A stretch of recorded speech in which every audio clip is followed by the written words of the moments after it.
Okey, terima kasih. Bye. Okey, tuan-tuan dan puan-puan, apa khabar semua? Terima kasih kerana sentiasa follow media sosial saya dalam usaha kita untuk meningkatkan semangat perpaduan.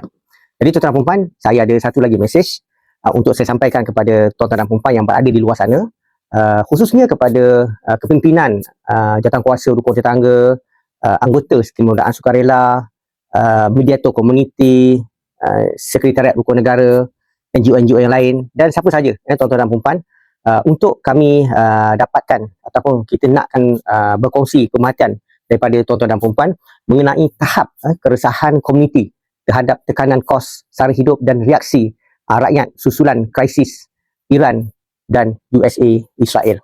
Jadi tuan-tuan dan puan-puan, di bawah ini kita ada sertakan link untuk tuan-tuan buka dan isi beberapa soalan yang ada di dalam link tersebut. Saya jangkakan mungkin tuan-tuan akan mengambil masa hampir lebih kurang 2 minit untuk melengkapkan soalan yang telah pun disediakan. Dan tuan-tuan boleh isi bila-bila masa saja tuan-tuan, ikut kelapangan tuan-tuan dan puan-puan, sama ada selepas mendengar mesej saya ataupun mungkin malam nanti ataupun esok ataupun lusa. Tetapi link ini akan ditutup pada hari Ahad, iaitu pada 5 April jam 5 petang. Jadi tuan-tuan dan puan-puan, khususnya kepada kepimpinan jawatankuasa rukun tangga di negeri Selangor, apa salahnya tuan-tuan dan puan-puan, tuan-tuan menggalakkan jawatankuasa rukun tangga tuan-tuan dan puan-puan ataupun komuniti dalam kawasan rukun tangga tuan-tuan dan puan-puan untuk mengisi maklumat ataupun maklum malas yang kita perlukan ini sekurang-kurangnya 20 orang daripada satu kawasan rukun tangga.